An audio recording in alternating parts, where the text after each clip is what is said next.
ప్రపంచం మొత్తం అల్లకల్లోలంగా ఉన్న ఈ టైంలో మన భారతదేశం ఎలాంటి డెసిషన్స్ తీసుకుంటుంది అనేది చాలా ఇంట్రెస్టింగ్గా మారింది.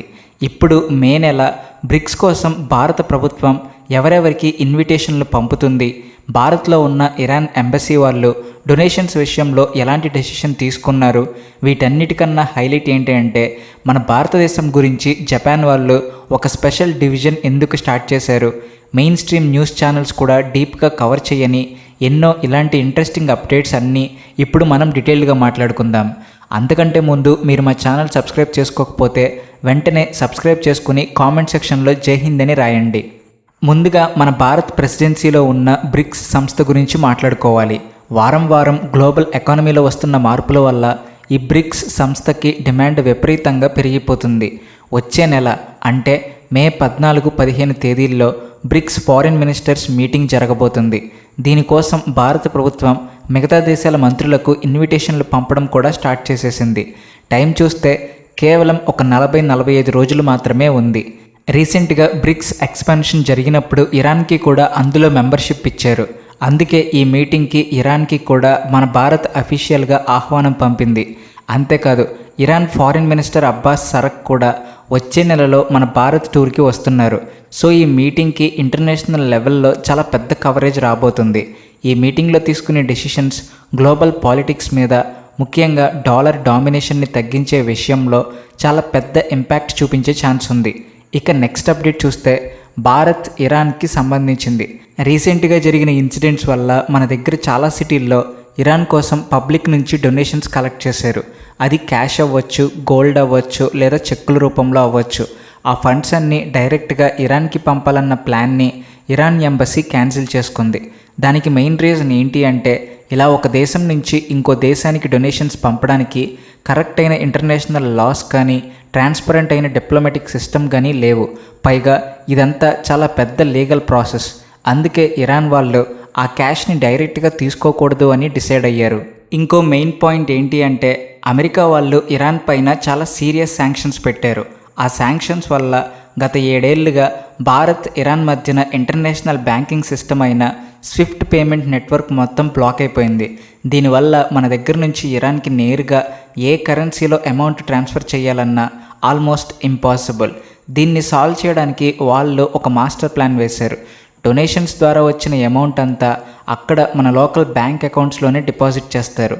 ఆ డబ్బుతో ఇక్కడే ఇండియన్ మార్కెట్స్లో medicines, medical equipments, life saving వ్యాక్సిన్లు పర్చేస్ చేస్తారు. అలా కొన్న వాటిని మన భారత్ నుంచి ఇరాన్కి ఎక్స్పోర్ట్ చేస్తారు. ఇజ్రాయెల్ అమెరికాతో జరిగిన కాన్ఫ్లిక్ట్లో గాయపడ్డ ఇరాన్ పబ్లిక్కి, సైనికులకి ట్రీట్మెంట్ చేయడానికి ఇవి చాలా బాగా యూజ్ అవుతాయి. ఇక్కడ గమనించాల్సిన విషయం ఏమిటి అంటే క్యాష్ నేరుగా ఇరాన్కి వెళ్ళదు, ఇక్కడే మెటీరియల్ కొని పంపిస్తారు. దీనివల్ల ఇంటర్నేషనల్ శాంక్షన్స్ బ్రేక్ చేసినట్లు ఉండదు. వాళ్లకు కావలసిన మెడికల్ సపోర్ట్ కూడా అందుతుంది. ఇక డొనేషన్స్లో వచ్చిన గోల్డ్, సిల్వర్ లాంటి ఆర్నమెంట్స్ని కూడా డైరెక్ట్గా ట్రాన్స్పోర్ట్ చేయలేరు. కాబట్టి వాటన్నిటిని బ్యాంకులో డిపాజిట్ చేసి వాటి వాల్యుయేషన్కి తగ్గ అమౌంట్ని అకౌంట్స్లో క్రెడిట్ చేస్తారు. ఆ అమౌంట్తో కూడా అడిషనల్ మెడికల్ సప్లైస్ కొని పంపిస్తారు. ఇది భారత ప్రభుత్వం ఇచ్చిన అడ్వైస్ వల్ల జరిగిందా లేక వాళ్ళంతటా వాళ్ళే డిసైడ్ అయ్యారో ఎగ్జాక్ట్గా తెలియదు. కానీ దీనివల్ల మన ఫార్మా కంపెనీలకు మాత్రం ఎక్స్పోర్ట్స్ పరంగా చాలా పెద్ద బిజినెస్ దొరుకుతుంది. ఇంకో అదిరిపోయే అప్డేట్ ఏంటి అంటే ఇరాన్ నుంచి క్రూడ్ ఆయిల్ నింపుకున్న ఒక భారీ ట్యాంకర్ షిప్ తన డెస్టినేషన్ భారత్ అని సిస్టంలో అప్డేట్ చేసి గుజరాత్లో ఉన్న దీన్ దయాల్ పోర్ట్ వైపు ట్రావెల్ చేస్తుంది. ఇంటర్నేషనల్ మ్యారిటైమ్ ఆర్గనైజేషన్ రూల్ ప్రకారం ప్రతి షిప్ ఎక్కడ నుండి ఎక్కడ స్టార్ట్ అయింది, ఎక్కడికి వెళ్తుంది, దాని రూట్ ఏంటి అనేది ఏఐఎస్ అనబడే ఆటోమేటిక్ ఐడెంటిఫికేషన్ సిస్టమ్ ద్వారా కంటిన్యూస్గా టెలికాస్ట్ చేయాలి. ఆ డేటాబేస్ చేసుకుని కెప్లర్ అనే ఒక పాపులర్ గ్లోబల్ రీసెర్చ్ ఏజెన్సీ ఈ ఇంట్రెస్టింగ్ ఇన్ఫర్మేషన్ని బయటపెట్టింది. వాళ్ళ రిపోర్ట్ ప్రకారం ఆ షిప్లో ఏకంగా 6 లక్షల బ్యారెళ్ల క్రూడ్ ఆయిల్ ఉందంట. అంతా వాళ్ళు అనౌన్స్ చేసినట్లు జరిగితే ఏప్రిల్ 4వ తేదీ కల్లా ఆ ట్యాంకర్ మన పోర్టుకి రీచ్ అవుతుంది. ఒకవేళ ఈ షిప్ నిజంగానే మన భారత్కి వచ్చి ఆయిల్ అన్లోడ్ చేస్తే మాత్రం అది ఒక సెన్సేషన్ అవుతుంది. ఎందుకంటే గత 7 ఏళ్లలో ఇరాన్ నుంచి మనం ముడి చమురు కొనడం ఇదే ఫస్ట్ టైం అవుతుంది. లాస్ట్ టైం మే 2019లో మనం వాళ్ళ దగ్గర నుంచి ఆయిల్ ఇంపోర్ట్ చేసుకున్నాం. ఆ తర్వాత అమెరికా పెట్టిన ప్రెషర్ వల్ల ఆపేయాల్సి వచ్చింది. ఇప్పుడు భారత్ రష్యా బంధం గురించి మాట్లాడుకుందాం. Russia deputy foreign minister visit complete అయిన తర్వాత ఇప్పుడు ఆ దేశ top policy maker, Russia first deputy chairman Denis Mandore మన దేశానికి వచ్చారు. ఈయన మామూలు పర్సన్ కాదు. రష్యా ప్రెసిడెంట్ పుతిన్కి చాలా క్లోజ్ కాన్ఫిడెంట్. ప్రస్తుతం business, economic, scientific and cultural affairs కమిషన్కి కో చైర్మన్గా కూడా ఉన్నారు. ఇంత పవర్ఫుల్ లీడర్ మన దగ్గరికి ఎందుకు వచ్చారనేది పబ్లిక్గా అనౌన్స్ చేయకపోయినా ఒక మెయిన్ పాయింట్ ఏంటంటే అమెరికాతో పోలిస్తే రష్యాతో మన పార్ట్నర్షిప్ చాలా ఫాస్ట్గా స్ట్రాంగ్ అవుతుంది. డొనాల్డ్ ట్రంప్ అమెరికా ప్రెసిడెంట్ అయినప్పటి నుండి వాళ్ళ అఫీషియల్స్ మన దగ్గరికి రావడం కాస్త స్లో అయింది. అదే టైంలో రష్యా అఫీషియల్స్తో మన మీటింగ్స్ ఫ్రీక్వెన్సీ విపరీతంగా పెరిగింది. ఆయిల్, గ్యాస్ షార్టేజ్ రాకుండా, మన దేశంలో ఇన్ఫ్లేషన్ పెరగకుండా మన గవర్నమెంట్కి రష్యా చాలా సైలెంట్గా, సాలిడ్గా సపోర్ట్ చేస్తుంది. మనకు టీవీ న్యూస్లో ఈ విషయాలు ఎక్కువగా కనిపించకపోవచ్చు, కానీ ఒక పెద్ద ఎకనామిక్ క్రైసిస్ నుంచి రష్యా మనల్ని సేవ్ చేసిందని చెప్పాలి. ఇది ఇలా ఉంటే ఇంకోవైపు అజర్బైజాన్తో కూడా మన డిప్లొమాటిక్ రిలేషన్స్ డెవలప్ అవుతున్నాయి. అజర్బైజాన్ రాజధాని బాకులో మన అంబాసిడర్ అభయ్ కుమార్ వాళ్ళ ఫారిన్ మినిస్టర్ జెహున్ బరమోతో ఒక ఇంపార్టెంట్ మీటింగ్ పెట్టుకున్నారు. ఇరు దేశాల ఫారిన్ మినిస్ట్రీల మధ్య ఒక కొత్త పొలిటికల్ డైలాగ్ సిస్టమ్ స్టార్ట్ చేయాలని వీళ్ళు ఫిక్స్ అయ్యారు. దీని మీనింగ్ ఏంటంటే ఫ్యూచర్లో ఈ రెండు దేశాల డిప్లొమాటిక్ అఫీషియల్స్, సెక్రటరీలు రెగ్యులర్గా కలుసుకుంటారు. మన అఫీషియల్స్ అక్కడికి వెళ్ళడం, వాళ్ళ అఫీషియల్స్ మన భారత్కి రావడం జరుగుతుంది. ఎక్కడైనా కలిసి ప్రాజెక్ట్స్ చేయాలన్నా, ఇంటర్నేషనల్ ఫారమ్స్లో ఒకరికొకరు సపోర్ట్ చేసుకోవాలన్నా, ఏమైనా ఇష్యూస్ ఉన్నా ఓపెన్గా టేబుల్ మీద మాట్లాడుకుని సెటిల్ చేసుకుంటారు. రీసెంట్గా ఇరాన్లో ఇరుక్కున్న మన సిటిజన్స్ని సేవ్ చేసి తీసుకురావడంలో అజర్బైజాన్ మనకు చాలా హెల్ప్ చేసింది. ఆ పాజిటివ్ అప్రోచ్ చూసిన తర్వాతే ఇప్పుడు ఇలా డైరెక్ట్ మీటింగ్స్ పెట్టుకుంటూ, అగ్రిమెంట్స్ చేసుకుంటూ రిలేషన్స్ పెంచుకోవడానికి మన వాళ్ళు ఫస్ట్ స్టెప్ వేశారు. ముందు ముందు ఈ పార్ట్నర్షిప్ ఎంత స్ట్రాంగ్ అవుతుందో మనం అబ్జర్వ్ చేయాలి. ఇక ఫైనల్గా మన భారత్ జపాన్ ట్రేడ్ కనెక్షన్స్ గురించి డీటెయిల్డ్గా చూద్దాం. జపాన్ గవర్నమెంట్ మనతో ఎకనామిక్ రిలేషన్స్ భారీగా పెంచుకోవడానికి వాళ్ళు ఫారిన్ మినిస్ట్రీ కింద ఏకంగా ఒక కొత్త స్పెషల్ ఆపరేషన్స్ డివిజన్ని స్టార్ట్ చేసింది. దీనికి జపాన్ భారతదేశం ఎకనామిక్ అఫైర్స్ డివిజన్ అని అఫీషియల్గా పేరు పెట్టారు.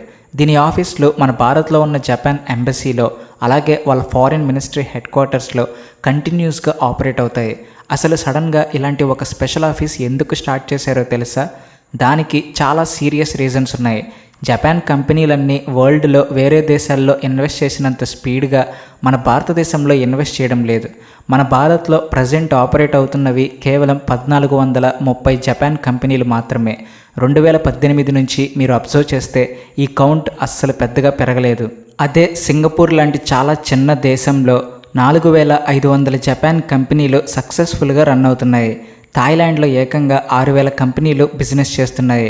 జపాన్కి చెందిన ఇంటర్నేషనల్ కోఆపరేషన్ బ్యాంక్ రీసెంట్గా చేసిన సర్వేలు చూస్తే ఫ్యూచర్ ఇన్వెస్ట్మెంట్స్కి భారతదేశం మోస్ట్ అట్రాక్టివ్ డెస్టినేషన్ అని క్లియర్గా చెబుతున్నాయి. జపాన్ గవర్నమెంట్ కూడా ఇక్కడికి వెళ్ళి బిజినెస్ ఎక్స్పాండ్ చేయమని వాళ్ళ కార్పొరేట్ కంపెనీలను కంటిన్యూస్గా ఎంకరేజ్ చేస్తుంది.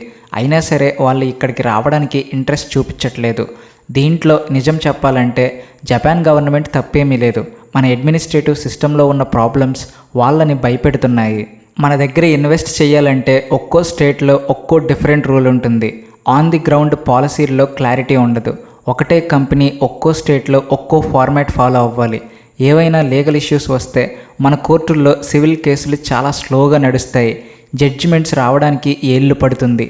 ఇవన్నీ చూసి జపాన్ కంపెనీలు మన దగ్గర బిజినెస్ చేయడానికి పదే పదే వెనకడుగు వేస్తున్నాయి. వాళ్ళ లోకల్ బిజినెస్ బోర్డ్స్ నుంచి ఈ కంప్లైంట్స్ అన్నీ విని ఇసుగొచ్చి జపాన్ గవర్నమెంట్ ఫైనల్గా ఈ కొత్త స్పెషల్ డివిజన్ని సెటప్ చేసింది. ఇక మీదట జపాన్ కంపెనీలకు మన దగ్గర ఏ గవర్నమెంట్ అప్రూవల్స్ కావాలన్నా, క్లియరెన్స్లలో ఏ ప్రాబ్లం వచ్చినా ఈ స్పెషల్ డివిజన్ డైరెక్ట్గా రంగంలోకి దిగి హ్యాండిల్ చేస్తుంది. మన రెగ్యులేటరీ సిస్టమ్ ఎలా పనిచేస్తుందో వాళ్లకు గైడ్ ఇస్తుంది. అవసరమైతే ఈ ఆఫీస్ వాళ్ళు మన సెంట్రల్ గవర్నమెంట్ అఫీషియల్స్తో దౌత్యపరంగా డిస్కస్ చేసి on the spot problems solve చేస్తారు. అసలు జపాన్ ఎందుకింత డెస్పరేట్గా ఇంట్రెస్ట్ చూపిస్తుందంటే భారతదేశం కన్జ్యూమర్ మార్కెట్ వరల్డ్లోనే చాలా స్పీడ్గా గ్రో అవుతుంది. ఇక్కడ పబ్లిక్ కన్సంప్షన్ విపరీతంగా పెరుగుతుంది. ఇక్కడ మ్యానుఫ్యాక్చరింగ్ కాస్ట్ కూడా తక్కువే. కాబట్టి ఇక్కడ తయారు చేసి ఇక్కడ నుంచి వేరే ఆఫ్రికన్, యూరోపియన్ దేశాలకు ఎక్స్పోర్ట్స్ ఈజీగా చేసుకోవచ్చు. ఇక్కడ జపాన్ బ్రాండ్స్ బిజినెస్ చేసి సక్సెస్ అయితే ఈ ప్రాఫిట్స్ అన్నీ డైరెక్ట్గా మళ్ళీ జపాన్కి వెళ్తాయి. దానివల్ల వాళ్ళ దేశ జీడిపి పెరుగుతుంది, వాళ్ళ ఎకానమీ స్ట్రాంగ్ అవుతుంది. ఎవరికి వాళ్ళ స్వార్థం వాళ్ళకు ఉంటుంది కదా, అది వాళ్ళ లాంగ్ టర్మ్ మాస్టర్ ప్లాన్. ఈ అప్డేట్స్ అన్నీ మీకు ఎలా అనిపించాయి? మీ అభిప్రాయాలను కామెంట్స్లో చెప్పడం మర్చిపోకండి. జై హింద్. అలాగే వీడియో నచ్చితే please like and share and also thanks for watching.